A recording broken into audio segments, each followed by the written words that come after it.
임성근 전 사단장 구명로비 의혹의 공익신고자와 스튜디오에서 만나보겠습니다. 저희 JTBC의 첫 보도 이후 처음으로 카메라 앞에 서는 건데 김규현 변호사입니다. 변호사님 어서 오십시오. 네, 안녕하십니까. 해병대 골프방 단카방에 있는 이 멤버들 어떻게 알게 되신 겁니까? 예, 작년 3월이었을 겁니다. 그때 제가 변호사로 개업해가지고 얼마 되지 않았을 때인데 제가 평소에부터 알고 지내던 해병대 네. 선배가 이제 너도 변호사 개업했으니까 이제 많은 사람들 알고 지내야지. 내가 소개시켜줄게. 이리 와라 해서 그래서 포항에서 열린 해병대 상륙작전 참관 행사에 제가 가게 됐습니다. 이제 거기에 갔더니 그때 이제 이종호 전 대표하고 이제 다른 이제 해병대 출신 사업가 뭐 분들이 계셨고 그때 그분들을 처음 만나게 됐습니다. 저희가 이종호 씨와의 인터뷰도 진행을 했습니다. 근데 이 씨는 이제 노칙소 VIP는 김건희 여사를 지칭한 게 맞지만 구병로비 자체는 사실이 아니고 자신의 과장이었다, 허세였다 이런 취지로 주장을 하고 있는데 이 주장은 좀 어떻게 보십니까? 네, 이게 일반적인 그런 허세였다고 한다면 뭐 그걸로 그냥 이제 끝나거나 했을 수 있겠죠. 근데 당시 이제 통화나 이런 상황으로 봤을 때 상당히 뭐 그 내용이라든가 태도라든가 어떤 구체 표현이라든가 하는 게 상당히 구체적으로 신빙성 있게 저에게는 다가왔고 그래서 저로서는 그걸 믿을 수밖에 없었습니다. 그리고 보통의 허세면 그거 한 번으로 끝나는데 네. 몇 달이 지나서 그 다음 해 저한테 그분이 다시 전화를 걸어와서 또 통화를 하는 과정에서 그분이 전 묻지도 않았는데 너는 성근이를 안 만났었냐? 이런 식으로 이제까지 얘기를 하시고 본인이 자기가 괜히 거기에 개입이 돼가지고 하면서 약간 후회 섞인 말씀을 하셨거든요. 네, 먼저 물어보지도 않았는데 이야기를 꺼냈다는 거죠. 예, 예. 근데 보통 허세였다고 한다면 왜 이렇게 후회되는 말씀을 그때 하셨겠습니까?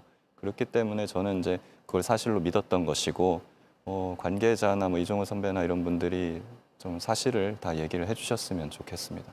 네. 혹시 뭐 저희가 보도한 그 녹취 말고도 구명로비의 정황이 담긴, 그러니까 그렇게 믿을 만한 근거들이 또 있었습니까? 예, 뭐 사실 이제 그분이 도이치 주가 조작 사건으로 이제 구속됐다 유죄 판결까지 받으셨었고 그래서 사실 그분이 이제 김건희 여사나 이런 분들과의 친분이 있다는 거는 의심이 없었어요. 그분이 네. 누구도 의심하지 않았었고 그리고 사실 처음 만났을 때는 제가 그분이 뭐 도이치 관련자라는 걸 몰랐거든요. 아, 그런가요? 예, 그리고 나서 이제 제가 또 그분이 처음 만났을 때 제가 검사 그만둔 지 한 달밖에 안 됐을 때인데 너 누구 밑에 있었냐 하면서 제가 근무했던 근무지 뭐 같이 네. 근무했던 사람들 다 아시더라고요.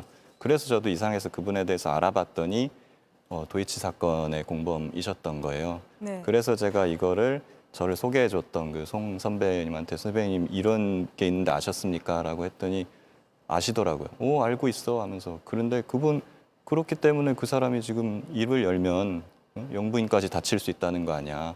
그렇기 때문에 용산에서 굉장히 지금 신경을 써주고 있다. 이런 취지로 제가 또 듣기도 했습니다. 그 얘기를 들으셨던 게 언제세요? 그 처음 만나고 얼마 지나지 않았을 때 지난해 최상병 순직 사건이 있기 전 훨씬 이야기. 전이죠. 예. 그때 처음에 그 얘기를 듣고 그 이후에도 뭐 VIP, 그러니까 김건희 여사나 윤석열 대통령 관련한 이야기를 들으신 적이 있으십니까? 예, 그 뒤에 이제 저희가 몇 번 모임을 가졌었는데 그 자리에서도 뭐 김건희 여사라든가 이런 분들에 대해서 뭐 우리가 그 대통령하고 김건희 여사를 결혼시켜줬다, 중매를 해줬다 뭐 이런 말씀도 하셨고. 아, 중매를 시켜줬다고 이야기를 했다고요? 예, 결혼을 우리가 시켜준 거다 이런 말씀도 하시고 또 김건희 여사의 어떤 뭐 활동 상황이라든가 그 수행하는 사람의 뭐 실명까지 거론을 하면서 막 이런 얘기를 했습니다. 그건 이제 1년 전에 막 술 먹다 한 얘기라 제가 그 실명을 누군지 기억을 지금 하고 있지는 아, 않습니다만. 수행원의 이름이 기억이 안 예, 난다는 예, 거죠? 예. 근데 이제 그런 식으로까지 구체적으로 다 얘기를 하셨기 때문에 뭐 그 친분이나 이런 부분에 대해서는 의심을 하지 않았던 거죠. 네, 이종호 씨는 뭐 최근 10년 동안 김건희 여사와 연락을 한 적이 단 한 번도 없다 이렇게 저희에게는 주장을 했는데 혹시 이 부분에 대해서도 다른 이야기를 들으신 게 있으십니까? 뭐 기본적으로 그쪽과의 친분에 대해서 계속 이제 얘기를 하셨기 때문에 뭐 저희는 당연히 그쪽이랑 연락이 된다고 그렇게 인식을 했었고 10년이나 뭐 연락을 하지 않았다. 저 도저히 그렇게 보이지는 않았습니다. 네, 알겠습니다. 국민의힘 일각에서는 이게 공익 신고가 아니라 사전 공작이다, 그러니까 기획된 사전 공작이다 이런 주장도 하고 있습니다. 이번 공익 신고와 관련해서 뭐 단톡방에 있는 또 다른 멤버 뭐 송모 씨랄지 아니면 민주당이랄지 사전에 교감을 나누시거나 상의하신 게 있으십니까? 사실 이게 보도되고 나서 이제 이종호 대표 전 대표나 뭐 송모 선배 이분들하고 저의 관계는 뭐 사실상 이제 파탄이 났다고 봐도 무방할 정도인데 제가 이런 걸 그분들하고 사전에 교감을 했겠습니까? 그분들을 포함해가지고 저는 뭐 민주당 관계자건 누구건 간에 이것과 관련해서 제가 이야기를 나누거나 교감을 한 게 전혀 없습니다. 네. 알겠습니다. 그러면 또 하나 궁금한 게 이 VIP 구명 로비 이야기를 처음에 들었을 때 왜 바로 얘기를 안 하고 이제 와서 이야기를 하신 겁니까? 그러니까 친분 때문이죠. 사실 이종호 씨와의 친분. 이종호 전 대표하고 이제 그 선배들하고는 사실 저하고 굉장히 이제 친분이 있는 관계였고 저도 그분들하고의 의리나 이런 부분이 사실 굉장히 있었습니다. 그래서 그분들하고의 의리를 지켜야 하는 부분 그리고 동시에 이제 박정훈 대령이나 이제 최혜병 사건의 진실 사이에서 솔직히 저도 1년간 굉장히 많은 갈등을 해왔었습니다. 그렇지만 뭐 이거를 그 사리에서 전 박 대령한테도 이걸 계속 숨기고 말을 안 하고 있었거든요. 아, 그런가요?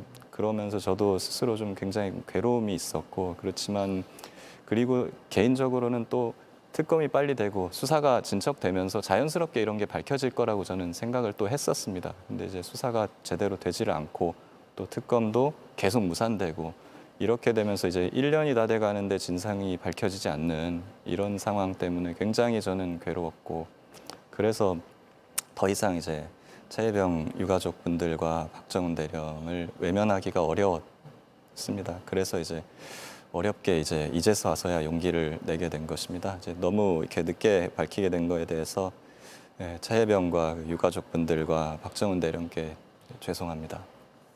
네, 지금 저희 보도도 많이 해드렸지만 이 녹취 관련해서 또 공수처에 전부 또 제출을 하셨죠? 예, 다 제출했습니다. 조사는 어느 정도 받으셨습니까? 제출하고 얼마 안 있어가지고 출석을 해서 제가 한 10시간 정도 조사를 다 받고 자료도 원본을 다 제출했습니다. 근데 이제 저는 지금은 믿을 수 있는 기관이 좀 공수처밖에 없다고 생각을 했는데 그래서 제출을 한 건데 사실 그 뒤에도 여러 가지 좀 일이 있었죠. 근데 공수처에서 뭐 제가 조사받은 방에 있던 검사님이나 뭐 이런 분들이 과거에 이종호 전 대표의 변호인이었다거나 그걸 저 뒤늦게 알게 됐고 그리고 또 조사를 받으면서 중간중간에 쉬는 시간에 나와가지고 이제 휴식을 취하는 일이 있었는데 그때 공수처 관계자분들도 많이 계셨거든요. 네. 그 과정에서도 이제 들리는 말로는 이제 우리들은 열심히 수사를 하려고 하는데 근데 다 아시지 않느냐 여러 가지로 뭐 우리 지금 외압 받고 있다 수사 방해가 있다. 수사관들이 수사 외압을 받고 있다고 이야기했다는 뭐 말씀이십니까? 누구라고 제가 지금 그분을 말씀할 수는 없지만 예. 관계자분들이랑 있는 과정에서 그분들이 우리 외압 받았지 않냐 외압 있었다 그래서 이제 하고 싶어도 열심히 할 수 없는 그런 부분이 있다. 그리고 어느 쪽으로부터의 외압을 얘기하시는 건가요? 내부로부터인 것으로 저는 추측을 했습니다. 내부요? 그래서 제가 혹시 누구누구를 말하는 거냐 내부 인물을 말하면서 그 사람들 말하는 거니까 이름을 제가 직접 말씀드릴 수는 없지만 솔직히 말씀드리면 제가 이것 때문에 국회 앞에 가서 1인 시위까지 하려고 생각했었다. 이런 말씀까지 하셨습니다. 그러니까 정리하자면 공수처 수사관들이 공수처 내부로부터의 압박에 있어서 이걸 항의하기 위해 국회 1인 시위까지 마음을 먹었었다. 이런 말씀이신가요? 그런 말씀을 휴식 시간에 하셨습니다. 그게 누군지는 밝히지 않으셨고요. 예. 그 부분은 제가 이제 그분들이 더 이상 얘기하면 좀 특정이 되기 때문에 뭐 자세히 밝힐 수는 없지만 그러면서 저도 공수처 수사도 이게 쉽지 않겠구나 그런 생각을 하게 됐습니다. 네, 알겠습니다. 마지막으로 그 박정훈 대령을 변호하면서 동시에 이 사건의 공익신고자로 활동하는 게 이해 충돌이다. 이런 지적도 있습니다. 여기에 대해서는 어떤 입장이십니까?